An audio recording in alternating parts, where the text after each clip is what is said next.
we'll be looking at the subject then of improved lamb quality and performance from grass. So my name is Dr. Larry Thomas, and I work for Rhidian Cymru as a meat quality executive. And tonight we have a jam-packed program for you. So firstly, I'll do introductions. So tonight we have guest speakers Rhidian Jones and Ernie Richards. So Mr. Rhidian Jones then will be providing a presentation on managing lamb's growth rate and the intricacies of managing grass and performance intake and maintaining and improving lamb performance. So Rhidian then is renowned in the industry and originally from a sheep farm in West Wales. He graduated from the Welsh Agricultural College in 1988 and the Welsh Institute of Rural Science in 1996. He has been based in Scotland for the past 25 years. Here he managed a 2,750 acre upland farm on the Scottish borders with 2,500 sheep and 60 cows. This was for 5 years before joining SAC Consulting as a sheep and beef specialist. Since 2016, Rhidian has set up his own consultancy firm known as RJ Livestock Systems and works with individual farmers, groups and technical events and facilitation of monitor farms. Also tonight we'll be hearing from Mr. Ernie Richards. Ernie is a 28-year-old young entrant working as a shepherd on the Radnorshire upland farm. Embracing a farming lifestyle, he lives on a farm then with his girlfriend Anna and young son Harry. Working for Stuart and Helen Morris, at Wernog in Cliro, he manages a flock of 1,000 pedigree clean ewes on a 150 hectare farm with an altitude of 1,000 foot overlooking the Black Mountains. Along with Stuart and Anna, Ernie runs a pure flock annually selling up to 3,000 breeding yearlings, both at the Clean Society sales and also off farm. All his entire ram lambs then are finished as dead weight for maximum return. So tonight we'll be hearing more about Ernie's farming system and how Ernie and Stuart then were also part of last year's diet trial as part of the Welsh Lamb Meat Quality Project. So thank you both for joining. I'm sure you'll all agree then that we're looking forward to hearing both presentations. So firstly then, I'll be speaking then about the Welsh Lamb Meat Quality Project and giving you a background then of the project and a brief overview. So hopefully you can see the screen. So tonight then, as I mentioned, we will be talking about the Welsh Lamb Meat Quality Project. So the project then is part of the Red Meat Development Programme, and this is funded by Welsh Government. And with this programme then there are 3 main projects. This is all coordinated then by Rhidian Cymru. So these are then the Hill Ram Scheme, the Flock and Herd Health Planning Project known as Stock Plus, and also the Welsh Lamb Meat Quality Project. So this is what we'll be talking about tonight. And the Welsh Lamb Meat Quality Project then is looking at linking consumers with the whole of the red meat supply chain, and also looking at on-farm and processing factors then and how these influence eating quality and also nutritional quality. So when it comes to the project, we are looking at different on-farm processing intrinsic factors then that influence eating quality and nutritional quality. These include then breed type, growth rates, aging, diet, seasonality, and also lamb gender. And for this trial then, we also ask farmers to also record other elements on farm then that might have an influence as well on meat quality. So farmers involved in the trial then are also recording soil, feed and forage samples. These then are sent off to the labs and analysed and come back as reports then for farms involved in the trial. We also ask then to record lamb live weight data and also lamb carcass performances too. And again, this is all combined then into reports then which are supplied directly to the producers involved in the study. So we follow the lambs then all the way through from farm, all the way through the abattoir, the processor, and then also then onto the consumer and what do they think of the product as well. So for this work then we're looking at different meat quality attributes or traits. And for this we're looking at meat eating quality as assessed by consumer taste panel. For this work then we're looking at tenderness, juiciness, flavour, aroma and overall liking. So how we do this then is to invite groups of consumers in groups of 20 then to taste and rate our lamb. It's all Welsh lamb, and that is what we're testing and interested in. And we also then want to use that data and that evidence then for further promotional and marketing events. And what we do then with this data then is to analyze that and also to look at the consumer behavior and to also look at increased consumption and also repeat purchase and behavior.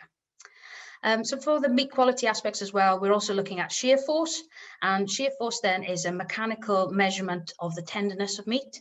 And we'll be looking forward to seeing more results then in the coming year with that. So for the trials as well, we're also looking at nutritional quality and the nutritional composition of the lamb meat. We want to know how healthy is Welsh lamb. And so we'll be looking at the fat content. These include healthy omega-3 fats and also mineral content then when we look at zinc and iron. We also are interested in looking at the protein content, and these then include amino acids results. So as you can see here then, this is an example from the first trial where we are interested in consumer taste panel results. What do they think of the meat eating quality? So in the first trial, we were looking at breed type, lamb gender, and also meat cut. And for the results here, you can see then the differences between different meat cuts. So the chump, the loin, and the top side were sampled. For this, then you can see the different attributes, and there were significant differences going across all of the different attributes. The lambs were scored very acceptable, which is great, and 87% then of the chumps and the loins then were premium quality, satisfactory everyday quality, and better than everyday quality. So it's some great feedback that we get from these events then. And so at each trial, we test then 480 consumers, and it's really great to see some of these results coming through.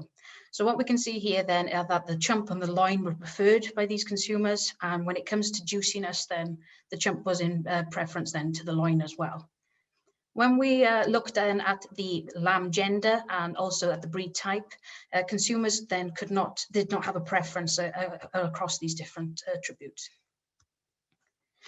So for the second trial that we did for the study, we've been looking at the diet of the lamb, so that lamb finishing diet in the last 6 weeks of pre-slaughter. And Ernie Richards then was one of the farmers involved in this trial. So we took samples then in October and November last year, and we were interested in 4 main diets. These include grass, root crops and brassica crops together, also looking at indoor concentrate fed lambs and also grass and concentrate lambs.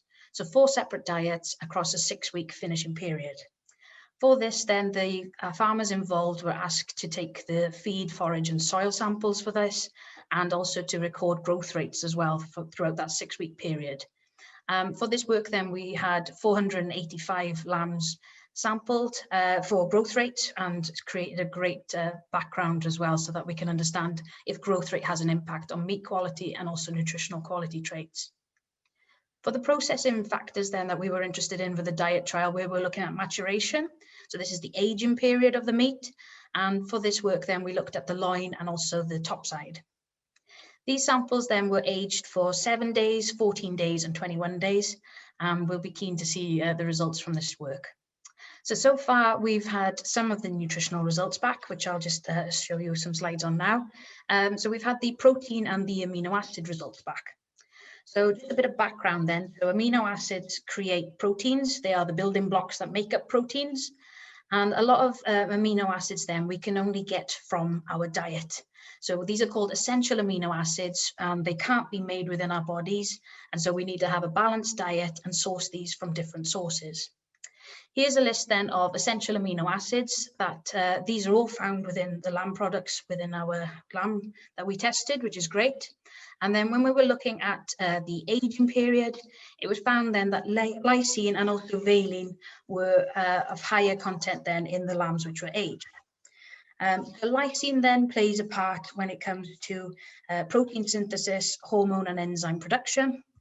And then when it comes to valine, then this is really great then for muscle growth, regeneration of muscle, and also energy production. When it came to the grass-fed lambs, we wanted to understand if there were differences going on with the grass-fed versus the concentrate-fed lambs. And we did find some differences, and they were higher in volume than for these essential amino acids in the grass-fed lambs. So grass-fed lambs had higher leucine. Now, leucine are amino acids which are good for skeletal muscles and also give us energy during exercise. We have lysine as well, which was increased in these grass-fed lambs, and this is good for protein synthesis and muscle building. And then we also had theranine then, which is good for connective tissues and muscles throughout the body. And these keep also connective tissues and also our skeletons and tooth enamel also very strong as well. When we come to theranine then, that's tyrosine then, that is good for our memory. And also then the valine, again, as I mentioned earlier, then was good for stimulating muscle growth and also energy production. So as you can see, there's a lot of goodness in lamb. I think it could be nearly considered a superfood, and it's great to see some of these results coming through then. So this is data and evidence that we can use within the industry then to help promote our lamb. So the next step then involved in the project, as I mentioned, we've had the protein and amino results back now from the diet trial. We're awaiting fatty acids and also the mineral content results as well. And we are aiming to then hold the meat eating quality, the consumer taste panels then this summer and autumn. So this will be done then across 3 locations, and we'll be looking at 480 people spread across different days and also in groups of 20. So for this work as well, we've also got a seasonality trial. So that's the next trial also being conducted. For this work, we will be looking at 4 different slaughtered periods. So that will be May, August, November and February. The May samples then have already been collected, and that was a real success. That was great. And then when it comes to the August samples now, we've had some farmers then already starting today then to take soil samples, grass samples, and we weigh in their lambs as well this week, which is great. So if you want more information, please go to our website, hubbykeek.cymru, meatpromotion.wales, and look up Red Meat Development Programme. We've got our first trial results on there. Yeah, and there's also a variety of different tools then that you can download, and booklets as well. So I'm going to stop sharing now.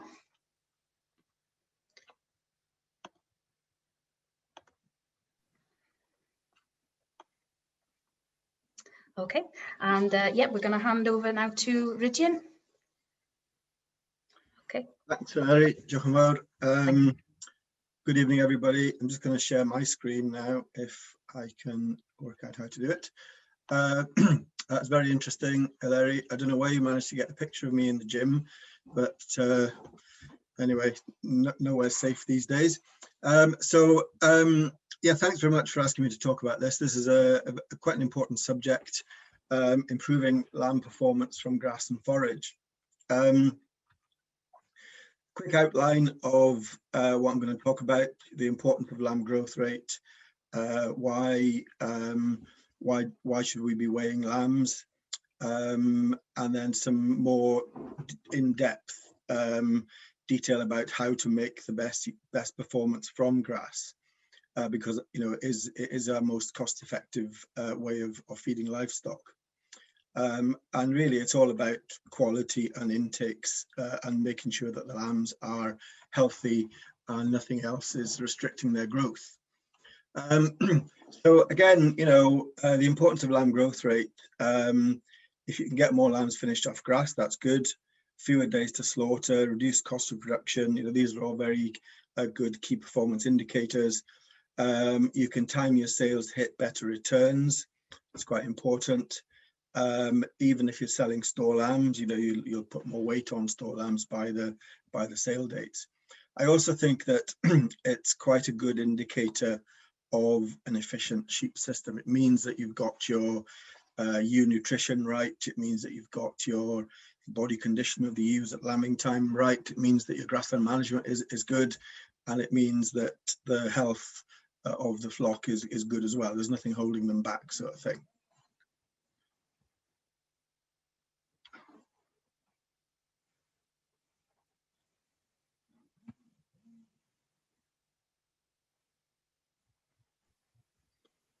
Sorry, hold on a minute. Apologies, I'm just thinking if the screen meant to be sharing.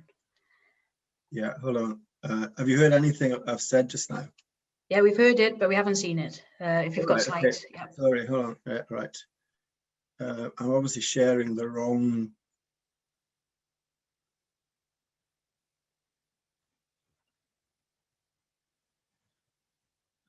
Can you see that? Yes, thank you, Rhidian. Okay, good. Right. Okay, I'll just sorry about that. Yeah, there was two screens that came up and I obviously shared the wrong one. So yeah, so you've heard what I've just said. I'll just rattle through the slide here. Like I said, it's a good indicator of an efficient system.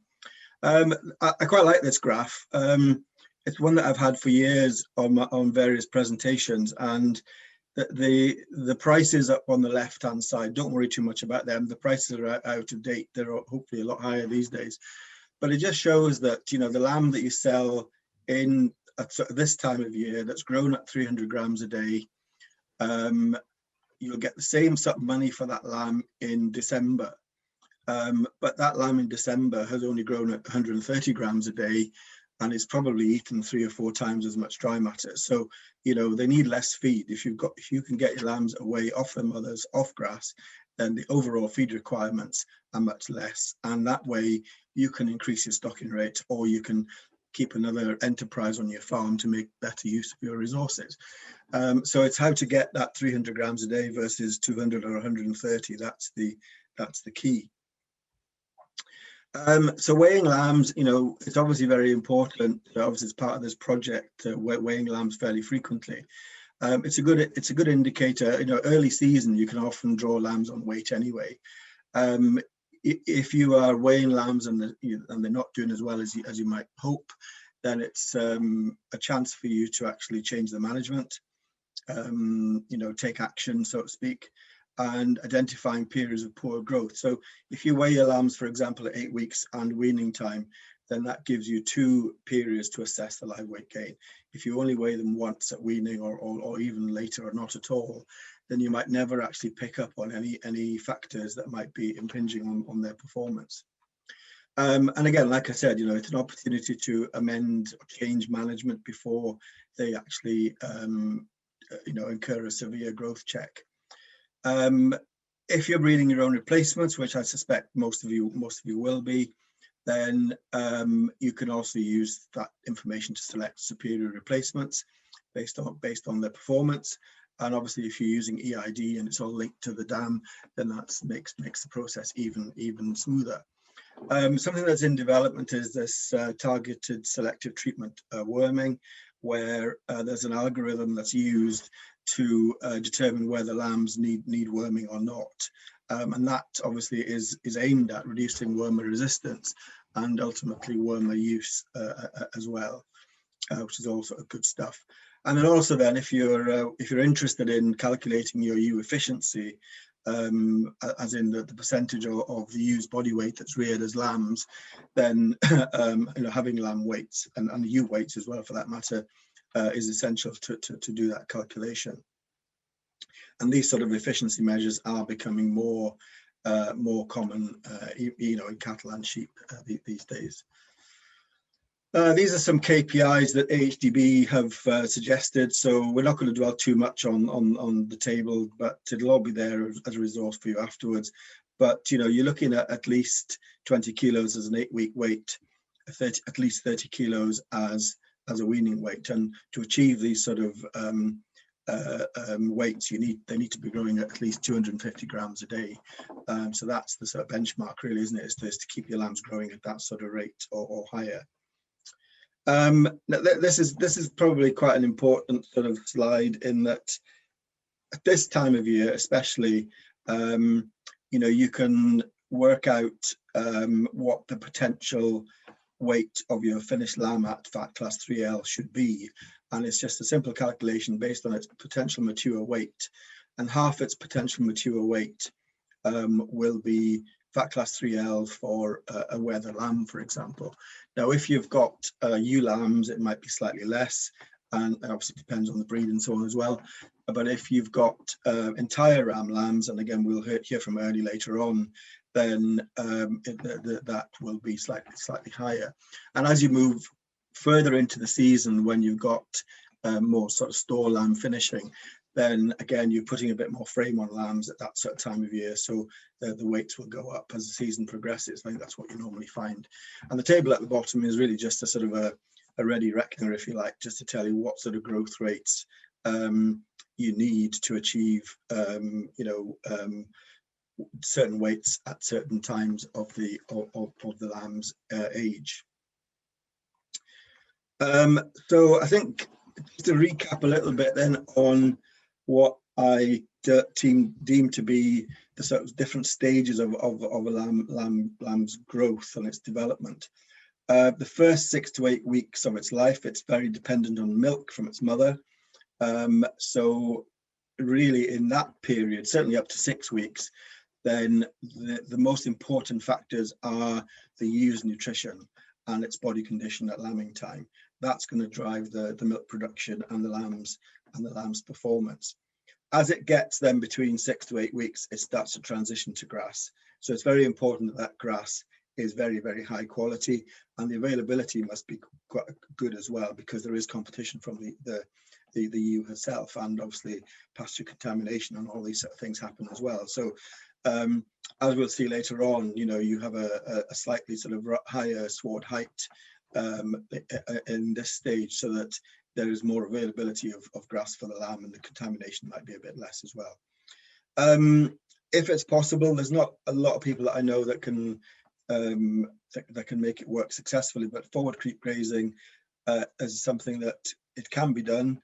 It might take a bit of thought, but some trials in New Zealand, probably about 7 or 8 years ago now, I think, found that introducing forward creep grazing at about 6 weeks of age gave you an extra 5 kilos at weaning, and that's obviously quite a significant weight gain. And then I'm not going to talk a huge amount about health and stuff tonight, because it's a whole different topic. But it goes without saying, obviously, that if there's no health issues affecting the performance of these lambs, things like worm challenge, coccidiosis, trace elements, especially things like cobalt, lameness. My ex-colleague John Vipon, that I'm sure many of you know, he used to have a rule of thumb, I don't know where he got it from, that if a lamb was lame on 1 foot, it could affect its growth rate by 50 grams a day. So if it's lame on 2 feet, it's 100 grams a day. And so all these things are quite important, and it really is important to keep on top of all that sort of health planning side of things. After 8 weeks, then the lamb is now grazing quite a bit, and it's getting more nutrition, increasingly so, obviously, because the ewe's peak lactation is declining and more nutrition is coming from grass. So it's very, very important that that grass is very highly digestible, high clover, all these sort of things. I'll talk a bit more about that later on. And then obviously you come to weaning, which is a flexible tool. It doesn't have to happen on the same day every year. And I'll talk a bit more about that as well. And then later on, we'll talk about the post-weaning phase. Other options at this time of year, or earlier than this even, to increase this gain as much as you can, because don't forget, that if you can get lambs away early, then it releases grass for the ones that are left behind, and that's quite an important factor as well. So creep feeding, I think Larry mentioned that earlier, that a strategic use of creep to get some lambs away, and it'll help later lambs as well. This year was probably, in most of the UK, was quite a good season to use a bit of creep, perhaps on some lambs, because the grass was a bit slow coming. April was a bit slow, and the lamb price was pretty good, very good, in fact. So actually using a bit of creep was quite cost effective this year, even with a high concentrate price. And don't forget, like most young animals, you get a good feed conversion rate in young lambs. So the earlier you introduce it, the better, gets them onto it and eating it, and it'll help you to get a few of your lambs away earlier. And then I think I'm looking forward to hearing from Ernie later on about entire ram lambs, because obviously, there's a hormonal factor there in giving them higher growth rates. But obviously they need to be away before they become a problem in the autumn. So that's something you need to discuss with your buyers and make sure they're happy with receiving entire ram lambs. Weaning, like I said, weaning, there's more and more interest in sort of earlier weaning, and it's mostly to do with, I think, with the interest in rotational grazing that's happened in the last sort of 5 to 10 years. And because obviously there comes a point when your lambs might be better off in a group by themselves, where you can manage them separately to their mothers. But generally speaking, there's little point in leaving them on the mother over about 12 weeks of age, 14 weeks at the most, I would say, unless they're close to finishing. And if they were, within a kilo or two of finishing, then they might take a bit of a growth check, and it's probably worth leaving them on the mother just to get them to finish. To reduce the stress, which obviously has an impact on meat quality, which is one of the things we're talking about tonight. One such system that's been suggested is to remove the ewes. You leave your lambs in a familiar environment where they know the lie of the land. So it's the ewes that get taken away. That will also allow you taking away a big demand from a grazing point of view. So it allows the sward height to rise a bit, and allows the lambs to eat the slightly higher swards, so that there'll be lower parasite challenge in that what they're eating as well. I think you've probably seen these sort of figures before. Grazing guidelines. This is centimeters. You can have these tables in kilos of dry matter as well if you're into measuring grass. But in terms of centimeters, early season, it's very important to keep those residuals quite low, or if you're set stocking, graze to quite a low sward height in early season, because that sort of helps to keep the quality for the rest of the summer. But like I said, for the second half of the lambs' time on their mother, you perhaps need to leave a slightly higher residual, and also the same if you're set stocking, have it slightly higher. We're not talking much, but just a little bit, and that helps the lambs to make sure they're getting a full mouthful of high quality grass every time. And then when it comes to weaned lambs, obviously, if you're, I'll talk a bit more about this later on, but yeah, you really only want your weaned lambs. If you want them to grow really quickly, then you leave quite a high residual again, so that they're only getting the best of the grass, and you can tidy them up with something else to follow them. So after weaning, or at weaning time, it's very common that you will be splitting your lambs into various groups, depending on what system you have, obviously. And the short keep lambs will be the ones that will be very close to finishing. They only need 5 or 6 kilos. You can do that on good quality grass. And then obviously you've got your medium and long keep lambs that you need to decide what you're going to do with them. Are you going to store them? Are you going to keep pushing them on? Are you going to sell some store? These sort of things. And then some of them might be kept for forage crops or concentrate finishing later on in the winter. So there's no point giving those lambs the best of the grass at the moment. You want to focus your best grass on the ones that are going to make it, before the price starts to drop. So these are typical sort of growth rates that we get from grass. And the difference there between poor quality grass and high quality grass is double, so that's worth having. And things like silage aftermath will probably come somewhere in between. And, to me, these don't seem to be that, we can do better than this. And how do we do better than these growth rates? Because, we're up against it really. As the season progresses, certainly as you're getting into late summer, early autumn, you've got the energy levels in the grass might be falling, the protein will stay reasonably good, the dry matter is going to be lower, and so the lambs have to work harder to get the nutrition that they need. And obviously as the season progresses, you've also got increased pasture contamination as well. So how do we improve on these sort of performances? Well, first of all, the basics really of things like high sugar grasses and white clover. If you've got good quality grass to start with, then you've got a much better chance of getting high performance from it. Things like multi-species swards, which are coming into fashion, which I'll talk a bit more about that later. Some of you may have tried these things as part of a grass lay or as a separate lay. Measuring your grass, grazing to sward height or kilos of dry matter, that sort of thing, becoming more and more common these days. And I know there's a lot of work in Wales on the grazing management side of things. And obviously, you know, for sheep, you know, short leafy swards, high D value and ME, protein's not usually an issue in grass. If it's good quality young grass, then protein's not going to be an issue. And then, like I said before, you know, keep the residuals higher for your growing lambs, so the intakes are not restricted. Silage aftermaths is an interesting one because, you know, you tend to have a lot of grass at the same stage. You know, if you've taken a cut or 2 cuts of silage and you end up with a lot of grass in late summer, that's all at the same stage. So if you can do something to stagger your, for example, fertilizer and slurry application so that these fields are not all at the same stage. I mean, essentially what you're doing is creating a wedge, isn't it? You know, to try to manage the grass a bit better. And then make sure that you graze the grass before it gets away.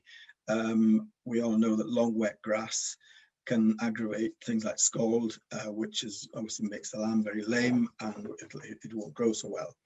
And then I think for whatever autumn grass, whether it's silage aftermath or any other grass for that matter, there's always the option to supplement with some cereals, because the issue is generally the energy levels, and if you can supplement them with a small amount of cereals that is high energy and not too high in protein, that'll help you utilize some of the protein in the grass. Now, couple of tables here. If you've got a 30 kilogram weaned lamb and you want to take it to 40 kilos, the top table is really just a mathematical calculation. If it's only growing at 100 grams a day, it's going to take 100 days to put on 10 kilos, isn't it? And it's going to eat 0.8 kilos of dry matter. If you want 200 or 300 grams a day, then obviously the time to finish is going to be less. So 200 grams a day, that's going to be half the time. 300 grams a day, if you can achieve that, it's a third of the time. And even though they need to eat more dry matter, then the total amount of feed they need is going to be less. So again, that helps to with your overall farm system and stocking rate. So how can you get the lambs to eat more dry matter? Because, you know, they need to eat more if they're going to grow at 3 times the rate.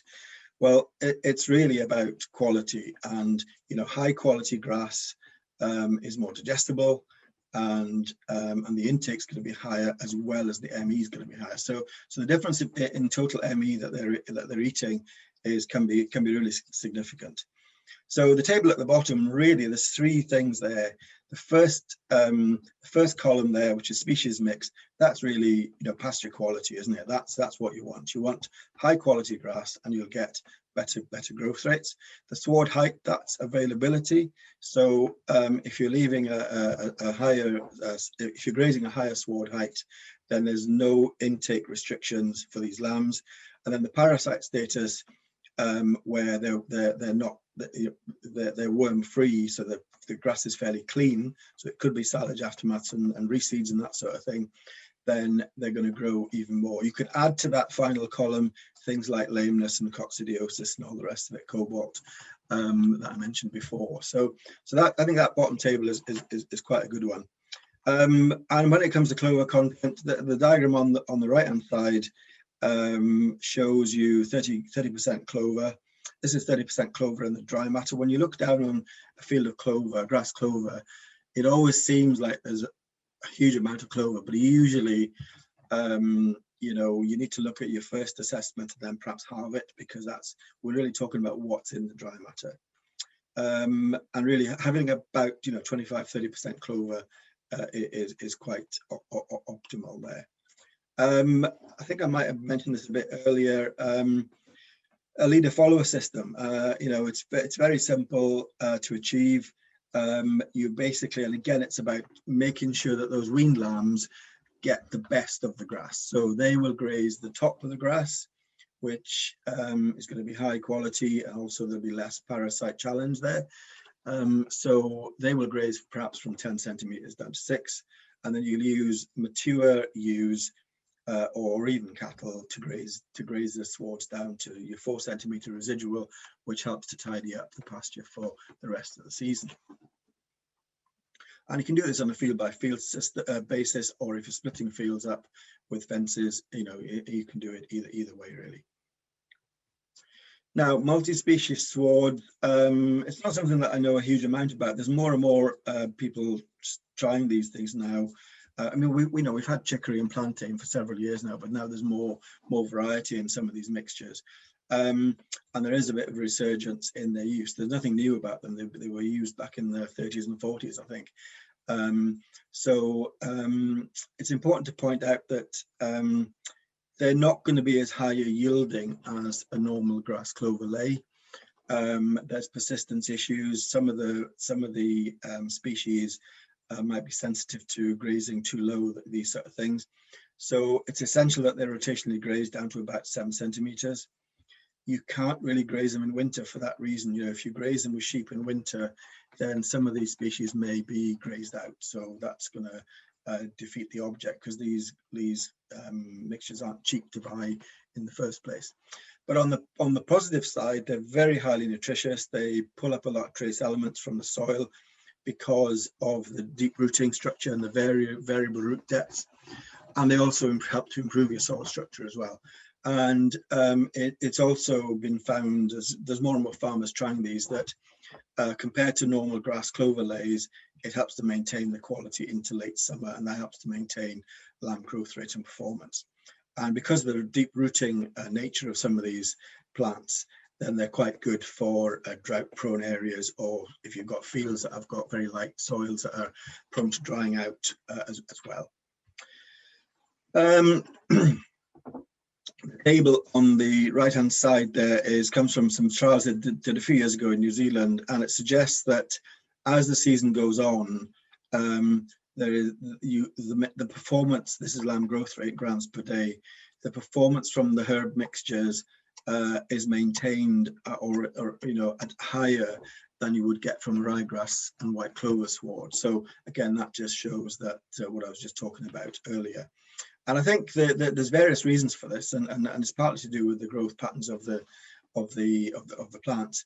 But when it comes to the animal interaction with the plant, then most of the species in these mixtures have got really good intake potential. They've got lower fiber, faster passage rate through the rumen, you know, good intake potential there. And then there's a choice. They've also got a choice to graze a high quality diet as well.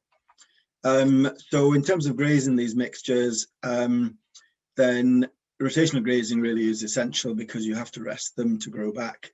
So grazing down to 7 or 8 centimeters, and after 3 to 6 weeks, depending on the time of year, then you can regraze them when they get to 15, 20, 25 centimeters. I think that the most important figure there is the residual height rather than the pre-grazing height.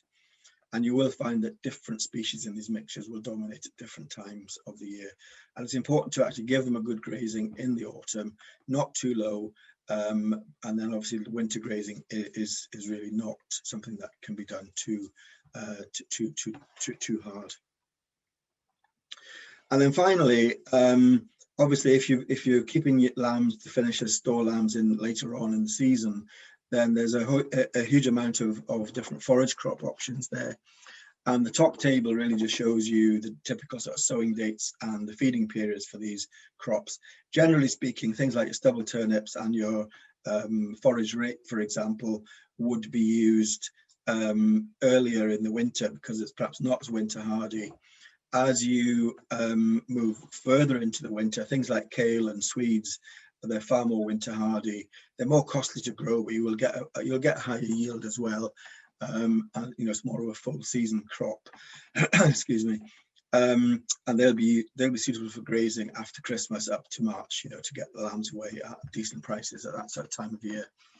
And there's 1 or 2 things like fodder beet and some sort of turnips and hybrids can be used, you know, a bit of both. But if you get a really harsh winter, some of these crops might struggle with prolonged 2 or 3 weeks of frost.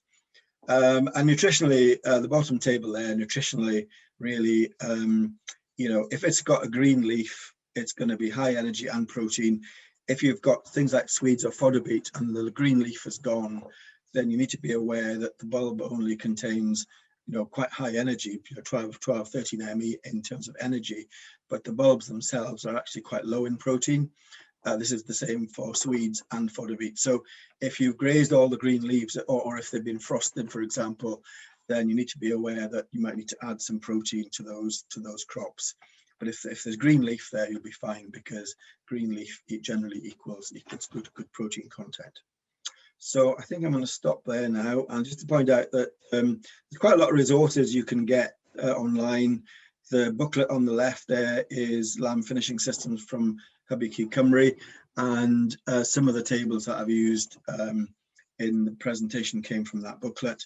And then AHTB Beef and Lamb have also got some useful resources on their website as well.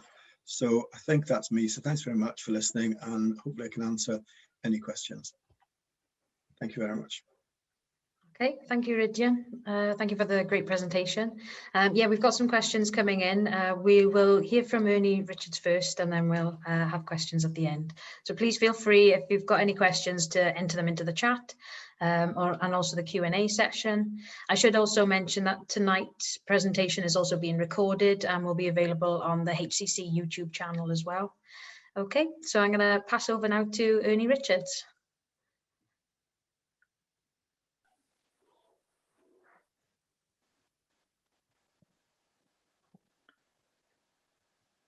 Okay, good evening. I just want to check, can you hear me okay? Yep, thank you. Good. Yep, excellent, cool. So, so I'm Ernie Richards, and yeah, we took part in the trial last year. You're going to hear a lot of me go in next slide, but we've all been used to that over the last 12 months. But next slide, please.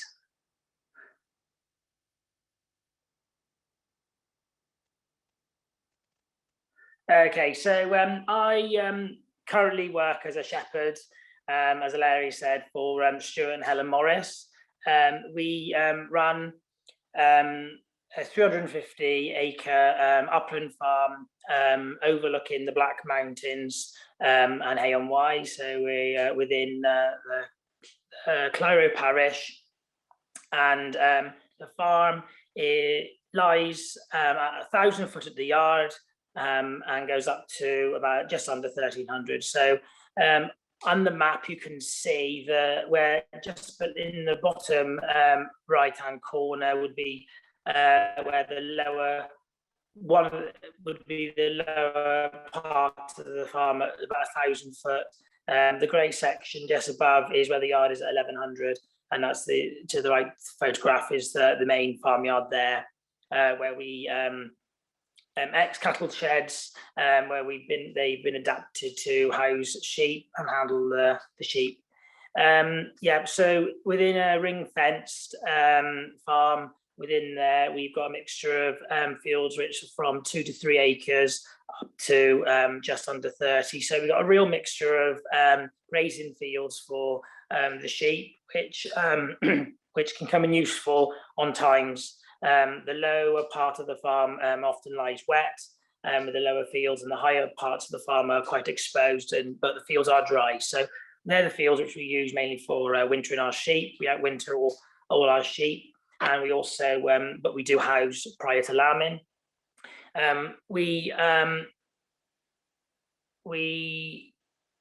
Stuart and his family moved to Winnoog in 1970, so it's been in their ownership since then, and in a few years later they bought the next door farm, so it's within one ring fence. The farm is there. So next slide, please. So as you can see, there is the view that we overlook the Black Mountains there above Hay, some of our lower lying fields. The field directly in the front of the photograph there is the one field which we were using as part of the trial. It is it's a meadowed field which hasn't been ploughed for a very long time, so it's got quite enriched species of grass there. But we try and run quite a simple system. It's all we use our own forage, and we cut hay as much as we possibly can to feed ad lib to our sheep in the winter.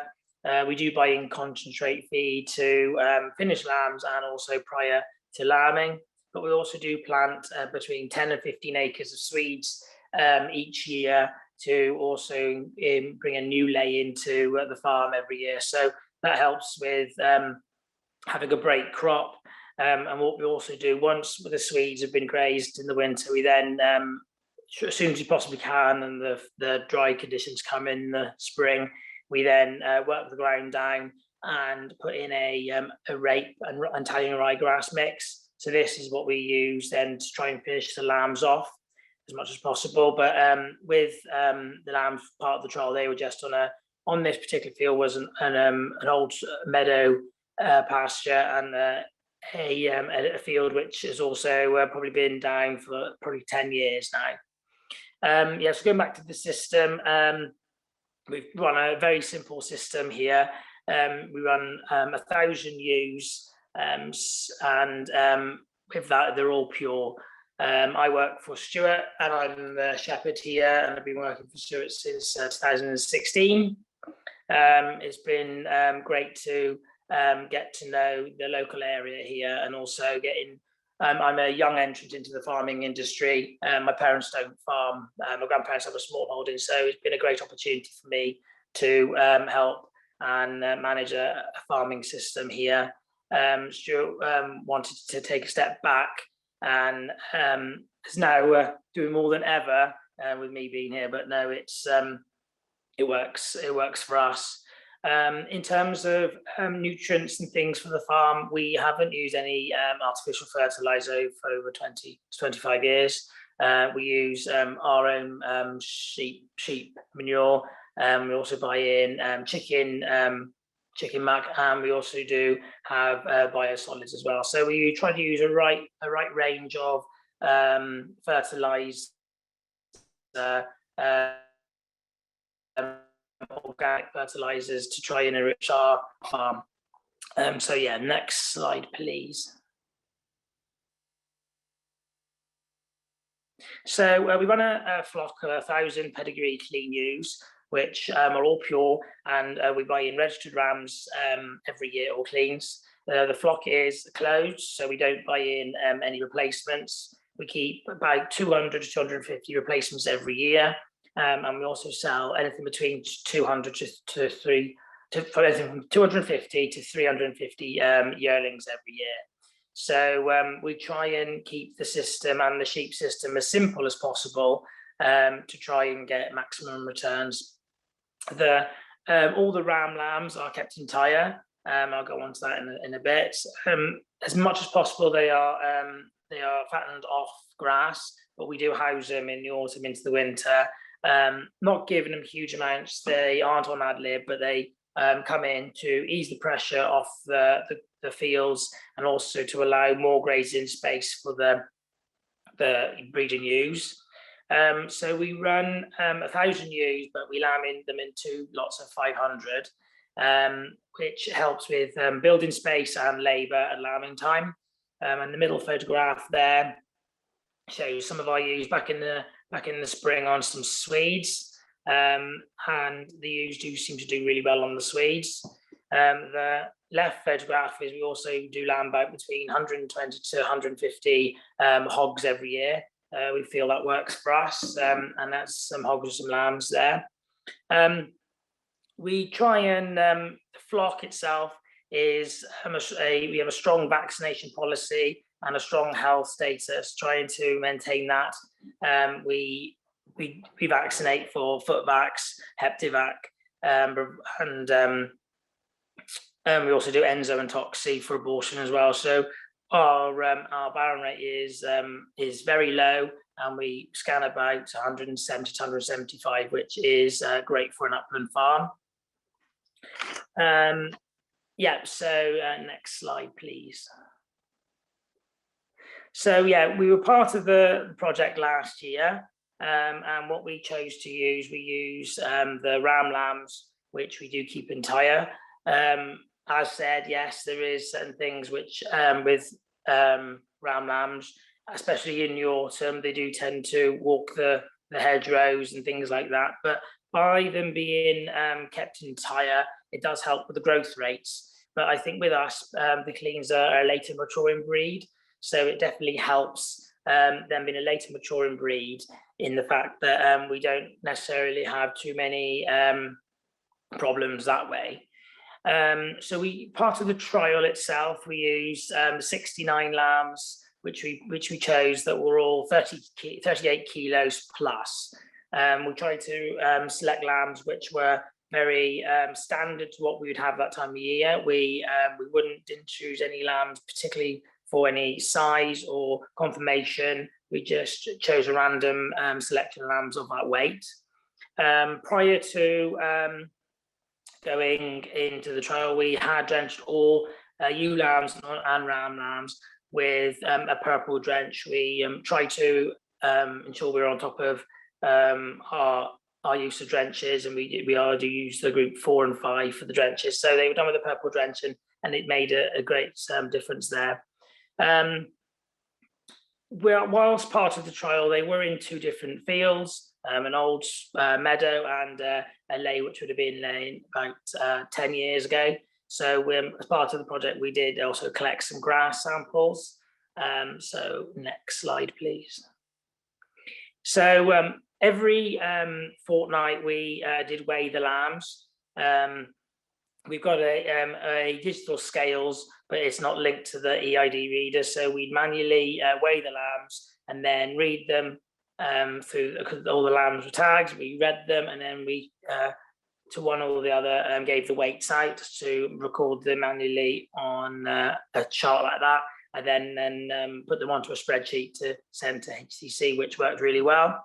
Running them through fortnightly, it was great to see the progress and the weight gain of the lambs. We don't normally do this and actually know what the previous weight was. So it was very interesting to see whether or not lambs had gained weight or lost any weight at all. About week 3, we noticed some scald coming in the lambs, and actually that made some difference with the weights. Some particular lambs did lose weight, so we did treat them, and we soon got over that problem. Yeah, so next slide, please. Whilst during the trial, we also did soil analysis and grass quality as well. As part of this, we did the soil on the old meadow field, but actually took grass samples of the 2 fields. So I used shears there and cut the grass at a level where the sheep would graze, taking random samples in a W-shape throughout each field. This was interesting to see the results back from that. The grass samples we found mainly because of the old pasture, but we, as part of the grass samples and the grassland farm as part of the project, we actually had the highest dry matter content, which we were quite pleased with that. However, our ME content was below average, 10.7. But what we found was, with having the lambs as part of the trial, we actually utilised the grass a lot better to what we would have normally done at this time of year. So the lambs were moved. We do often move our lambs regularly and our sheep regularly, but with this, we managed them. We seem to manage them well. Next slide, please. So with the analysis back as part of the trial, so you can see the progress there of the lamb weights from there was 69 lambs within the group. There was 70, but as all sheep do, they do pass on.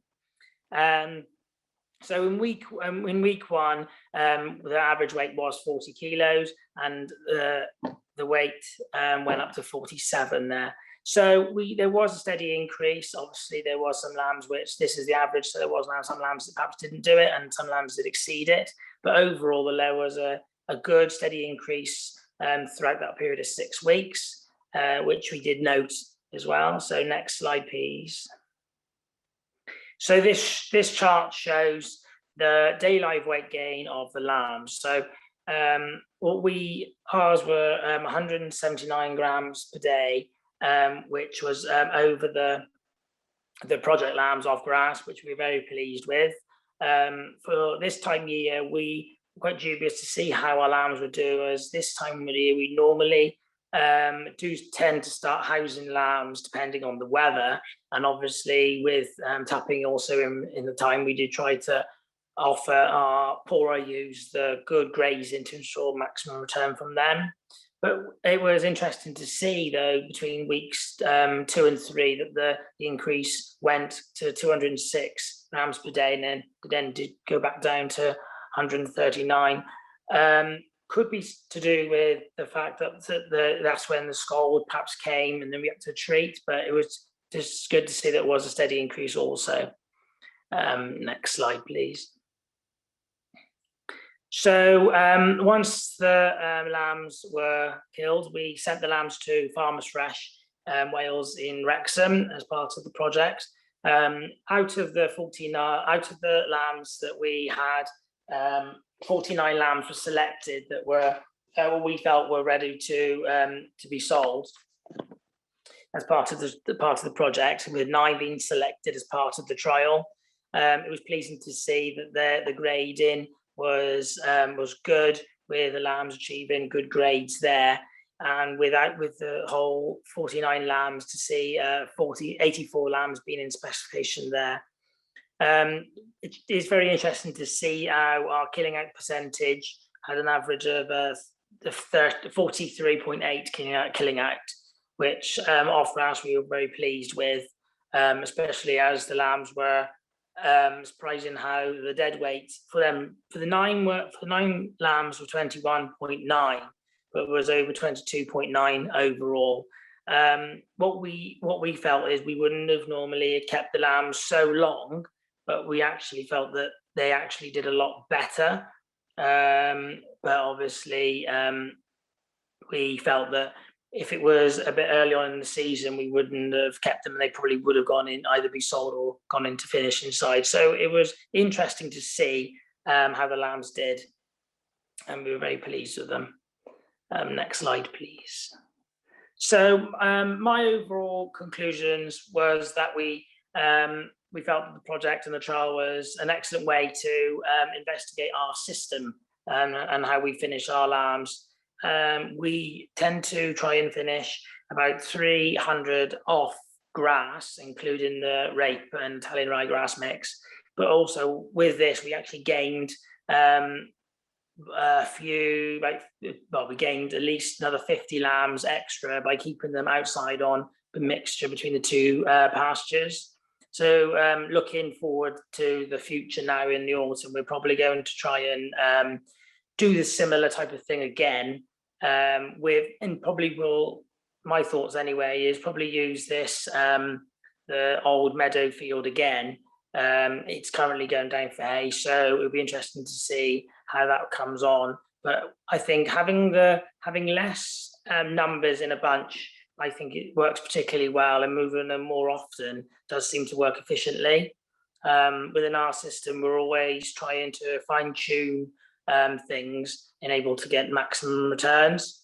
And obviously, with only having just sheep on the farm and effectively all having our eggs only in one basket, we've got to really fine-tune our system to ensure that we get the best. Hence, we try and have such a strong health status, but also trying to get maximum return out of our finished lambs is also what we're aiming to do as well, because as again, they are half of our lamb crop each year. And yeah, just overall, I felt that it was very interesting to see how the lambs progressed. I think we will, going forward, improve our weighing system to ensure that we can regularly maintain low lamb growth weights. And we do have a combi clamp, which we handle in the sheep in. So we're going to incorporate a weigh scales in that to weigh all sheep actually more efficiently. And just going forward, looking at our grazing system to try and ensure that we can use what we've got, what we can do as grow grass to the maximum. So any questions, just shout. So thank you. Thank you, Ernie. That was really great to see. Thank you very much for that. We have had some questions in. We've got some questions. Should we go across then to Rhidian? So in the chat then, we've had a question then from Natalie Ingman, who's asking, what are your thoughts on adding clover seed when feeding ewes after lambing? Is this a good benefit to have and add clover to lays? Yeah, it's interesting because, you know, anything you can do, I suppose, to add clover is good. I suppose the biggest factor is how long you're going to be feeding the ewes for after lambing. You know, if the grass is coming away, then you don't want to be feeding them too much. But yeah, certainly if you're feeding any amount of concentrates, adding some clover seed. The clover seeds are very small, so they'll pass through the animal, and then they'll be in a nice environment to germinate afterwards. So yeah, I mean that's probably a reasonable way of introducing some clover if you're lacking it. Yeah. Okay, thank you. If there's any more questions, please feel free to add it to the chat. We've still got time.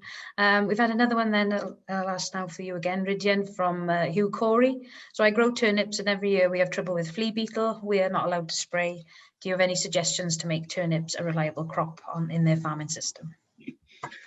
Right, I'm assuming that it might be organic or something, because if you can't spray, I don't know what the situation is with treated seed. That might be one thing, but that might be prohibited as well. It's not,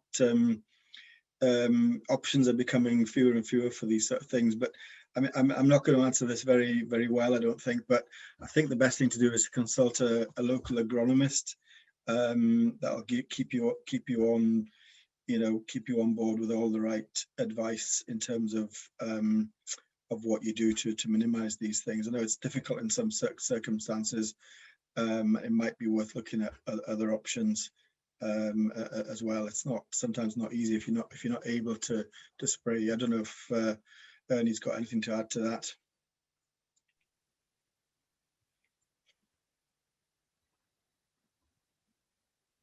What we do grow Swedes. What we do find that we are starting to plough this time because we felt that the sprays haven't been as effective on grassland. We've heard that a number of farmers have to spray almost twice to make sure that the grass is gone. So what we are to do is plough the fields prior to putting the Swedes in.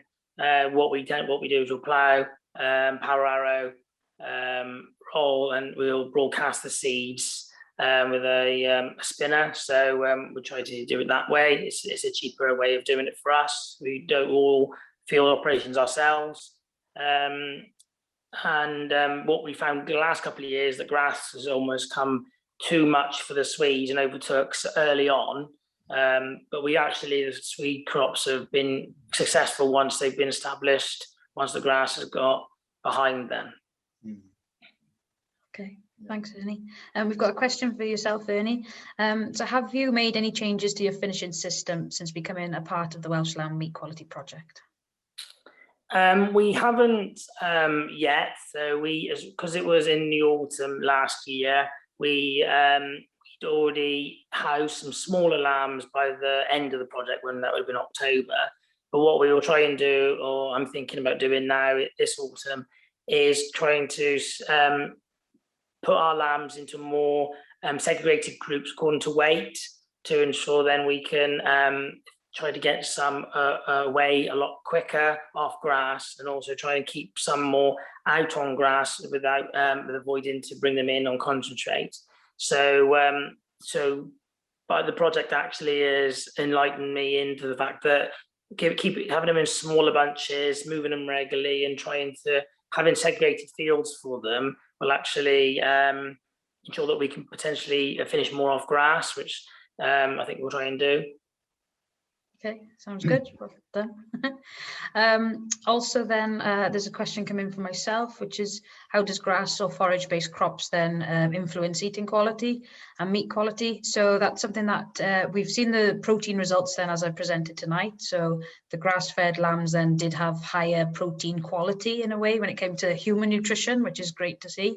And then also now we'll be looking forward to seeing the fat results the mineral results, and then also the eating quality assessments then that'll be taking place this autumn. And also then we'll be interested to see if growth rate then also had an influence as well on meat quality as well. So lots of data to come in. So yeah, we've had a few questions in now, which is great. So thank you very much, everybody. We'll just remind everybody then that this presentation has also been recorded, so it'll be available on YouTube. I'd like to thank our esteemed speakers tonight then. So thank you, Rhidian Jones, and thank you, Ernie Richards as well. And yeah, and also thank you for our listeners for joining.